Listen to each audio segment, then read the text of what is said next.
So the internet's been burning since OpenAI dropped these new image generation features with GPT-4o a couple of days ago, and suddenly now everyone's making these gorgeous, beautiful Ghibli studio style images, and I made one myself too, and I really like the soft whimsical vibes.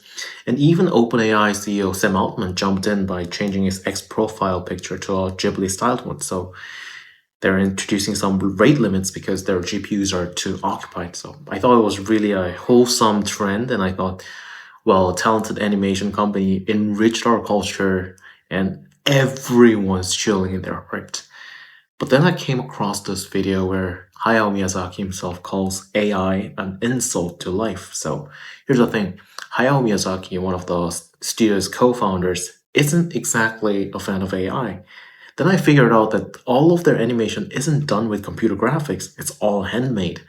And I wondered, will Studio Ghibli sue OpenAI? Or should they do it? Or will they do it? Because now I also see a lot of people denouncing this trend as theft of art and an insult to their original artist. But, anyways, I don't think individuals are at fault for making their precious family pictures into a cute animation style, but I think the result ChatGPT produces is too close to the original Ghibli style, and the point I'm making here is that it would be highly understandable if Ghibli sues OpenAI, particularly because their brand relies on authentic human art and they're highly against using AI. So, first of all, there's this whole deal with training data. OpenAI says their models are trained on publicly available data and call it fair use, but they don't really tell us what's exactly in there. In this article on TechCrunch, it says it's totally possible OpenAI used millions of frames from Ghibli films to teach their AI that signature style.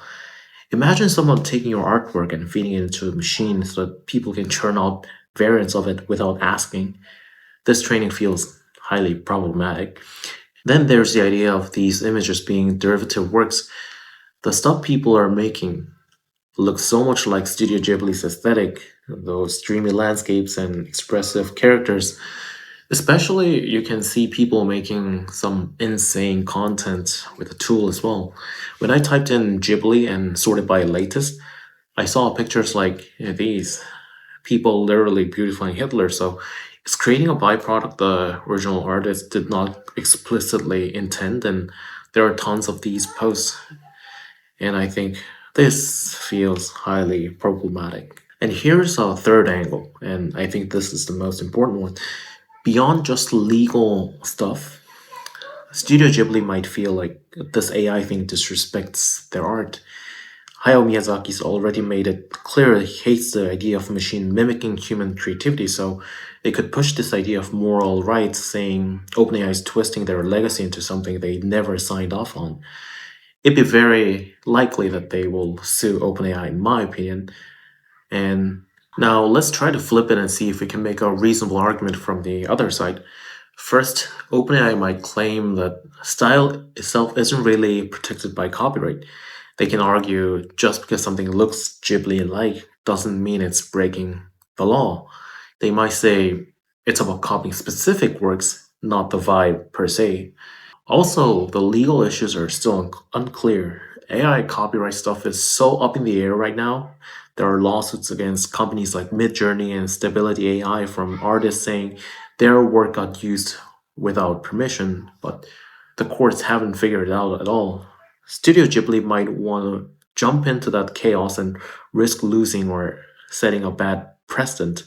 Plus, suing a giant like OpenAI sounds exhausting and expensive, and we might have to deal with all other companies and tools too, because we already have problems with large language models infringing literary copyrights. So what do? We'll wait and see what's coming.